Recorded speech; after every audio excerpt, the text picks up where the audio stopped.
शुरुआत में हम एक ऐसे समय को देखते हैं जब पृथ्वी पर पानी का भयंकर संकट है। पानी न होने के कारण जो क्षेत्र कभी हरियाले थे वे अब रेगिस्तान में बदल गए हैं। आधे से भी ज्यादा लोग पानी की कमी से मर चुके हैं और बाकी बचे कुछ लोग उन जगहों पर रहने चले गए हैं जहां अब भी पानी मिलता है और जहां जीवन किसी तरह संभव है। लेकिन हमेशा की तरह चाहे दुनिया में जितनी भी समस्याएं आए, अमीरों का कुछ नहीं बिगड़ता। यहाँ भी वही हो रहा है।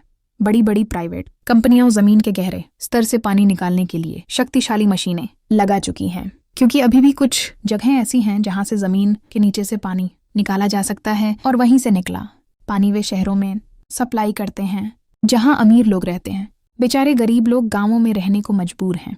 उन गरीबों में होम्स नाम का एक परिवार है। पिता नेस्ट, माँ कैथरीन, बड़ी बेटी मैरी और छोटा बेटा जेरोम। बहुत कठिनाई से यह परिवार गांव में रह रहा है। नेस्ट के पास एक बड़ा खेत है जहां उसके पिता खेती करते थे, लेकिन पानी की कमी के कारण वह खेती नहीं कर पा रहा था। नेस्ट ने सरकार को भी समझाया कि उसकी जमीन अब भी उपजाऊ है, अगर थोड़ा पानी मिले तो फसल उगाई जा सकती है, लेकिन किसी ने उसकी बात पर भरोसा नहीं किया। इसलिए नेस्ट ने खुद ही जमीन खोदना शुरू किया, इस उम्मीद में कि शायद कहीं से पानी निकल आए और वह फिर से खेती कर सके, अपनी फसल बेच सके और अपने परिवार की पानी की आवश्यकता पूरी कर सके। एक दिन नेस्ट के खेत में, जहां उसने पानी निकालने के लिए मशीन लगाई थी, 2 चोर आ गए। वे मशीन चुराने आए थे।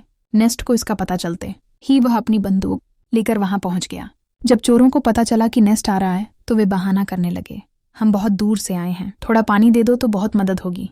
लेकिन तभी एक चोर अपनी बंदूक निकालकर नेस्ट को मारने की कोशिश करता है। नेस्ट रोज ऐसे चोरों से निपटता था, इसलिए वह तुरंत गोली चलाकर उसे मार देता है। नेस्ट जब मशीन चेक करता है तो उसे पता चलता है कि जहां से थोड़ा बहुत पानी निकलता था वह भी अब खत्म हो चुका है। यानी अब उसे और दूर जाकर नई जगह गड्ढा करके मशीन लगानी होगी ताकि पानी मिल सके। इसके बाद नेस्ट जेरोम को साथ लेकर वाटरमैन के पास जाता है। वाटरमैन वे लोग होते हैं जो प्राइवेट कंपनियों के लिए काम करते हैं, बड़े बड़े मशीन लगाकर पानी निकालते हैं और उसे शहरों तक सप्लाई करते हैं। नेस्ट उनको शराब या पीने का पानी डिलीवर करने का काम करता है।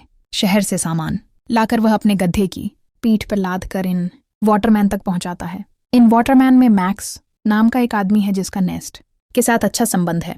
नेस्ट मैक्स से कहता है, देखो भाई, तुमने यहाँ बड़ी मशीनें लगा दी हैं।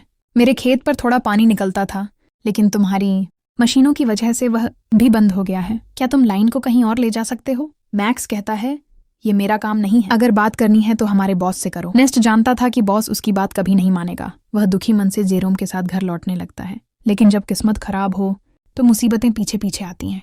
घर लौटते समय उसका गधा एक पत्थर से टकराकर गिर जाता है और उसका एक पैर टूट जाता है। बेचारा गधा पहले ही प्यास से कमजोर था, अब उसका पैर भी टूट गया। इसलिए उसकी तकलीफ कम करने के लिए नेस्ट उसे वहीं मार डालता है और नेस्टर के पास भी कोई रास्ता नहीं बचता। इसके बाद वह एक नीलामी घर में आता है जहां पुराने रोबोटों को रिपेयर करके बेचा जाता है। नेस्टो ऐसे रोबोट को खरीदने आया था ताकि वह उसके जरिए सामने से डिलीवरी का काम करवा सके।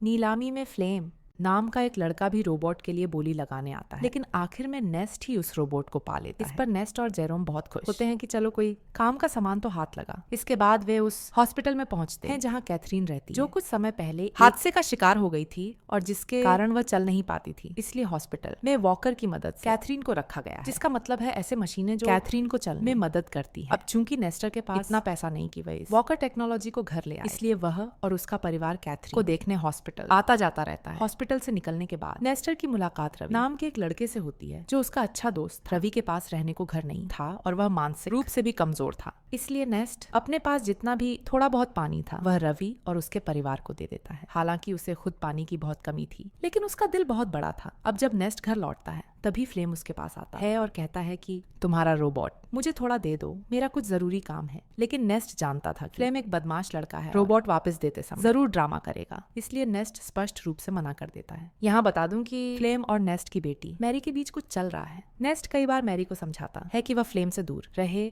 वह अच्छा लड़का नहीं है, लेकिन मैरी ने कभी प्यार में धोखा नहीं खाया, इसलिए वह नेस्ट की बात मानती, बल्कि फ्लेम की वजह से अपने पिता से नफरत करने लगती है। अब माँ बाप की बात न मानने के कारण मैरी के साथ आगे क्या बुरा होने वाला है यह हम आगे जान पाएंगे। अगले दिन नेस्ट एक और जगह पर गड्ढा खोद रहा था ताकि शायद वहां से पानी मिल जाए, लेकिन बड़ी मशीनों की पाइपलाइन की वजह से आसपास की सारी जमीन सूख चुकी थी, इसलिए नेस्ट यहाँ भी निराश हो जाता है। गड्ढा खोदते समय वह जेरोम से बात कर रहा था। वह कहता है जब मैं शहर गया वहाँ मैंने एक लड़की को देखा था। उसके बाल तो छोटे थे लेकिन वह बहुत ही खूबसूरत थी। अब तुम बड़े हो गए हो, तुम्हें क्या लगता है मैं तुम्हारा रिश्ता उसके साथ तय कर दूं? पता नहीं हम ऐसी स्थिति में और कितने दिन जिंदा रह पाएंगे, इसलिए हमारे पास जितना भी समय है उसे अच्छे से बिताना चाहिए। और इस तरह नेस्ट और उसका बेटा बातें करते हुए अच्छा समय बिताते हैं।